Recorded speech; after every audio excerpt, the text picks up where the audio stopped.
Welcome back to another episode of our HitFilm Basics Masterclass. In this video, we're going to show you how to edit audio inside of HitFilm.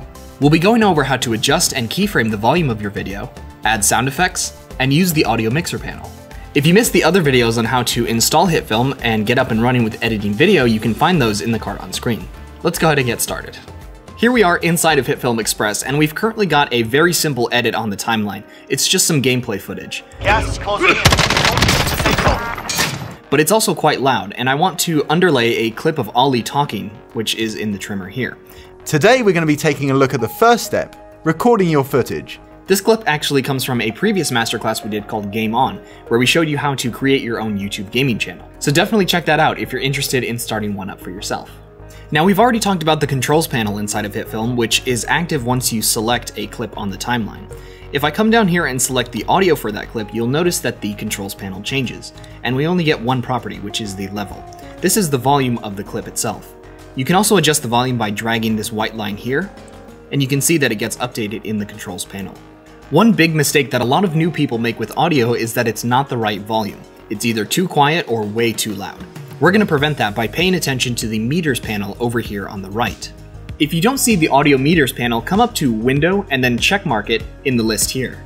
If I play the clip back, you'll notice that the audio is hitting 0 but not going above. This is the rule. You really shouldn't go above 0 decibels. If you do, it means you're overblowing and distorting the audio. At the same time, you don't really want to go quieter than around -24, -30, especially if there are people talking. This means that people will have to raise the volume in order to hear them. If I bring my mouse over to the trimmer, you'll notice that two buttons appear, Use Video and Use Audio. I can click and drag to use just the audio from that clip and place it in the timeline here. This is Ollie talking, and just by looking at the waveform, I can see that it's going to be very quiet. Let's take a listen. Today we're going to be taking a look at Target down! We basically can't hear him at all. So what we need to do is raise Ollie's volume while at the same time duck the audio of the gameplay. You'll also notice that because there are now two audio clips playing on the timeline, the meters are hitting above 0, which is not what we want.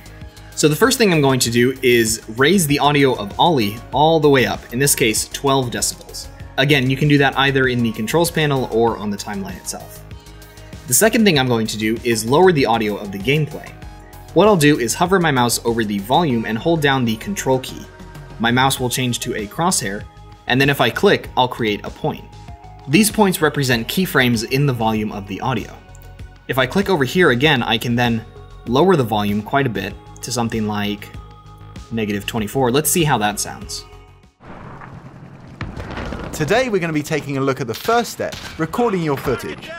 That's much better, and you can see that the audio meter is still below 0. You can create as many points as you need to keyframe the audio to fit your scene. Here's an example of a sound mix we did for a project based on Stranger Things a couple months ago.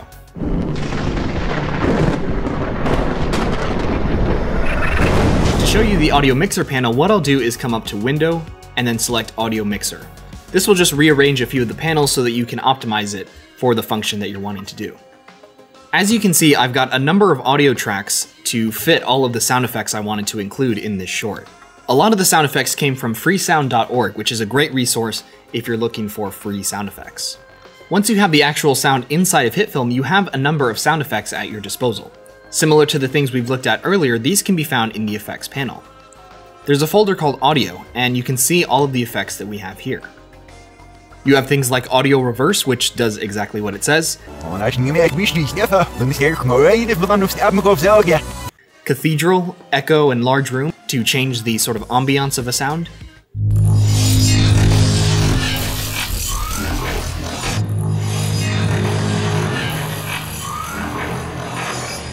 The pitch effect is a great way to quickly raise or lower the pitch of a specific sound.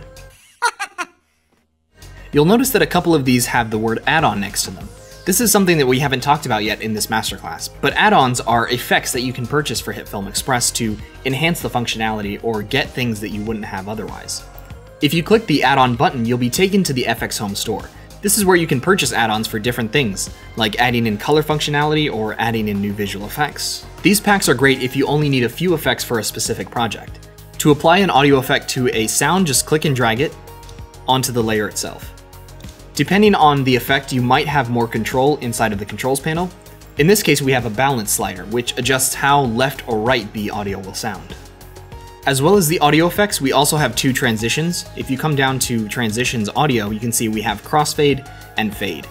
You can apply these by, again, clicking and dragging and placing them between two clips.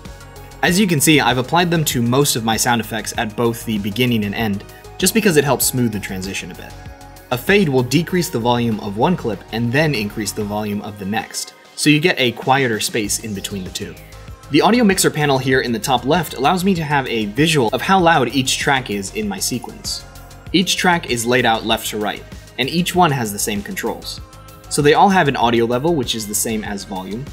They all have a left and right balance if you want to put all the sounds on that track to one side. They also have mute and solo buttons. Solo means it plays by itself.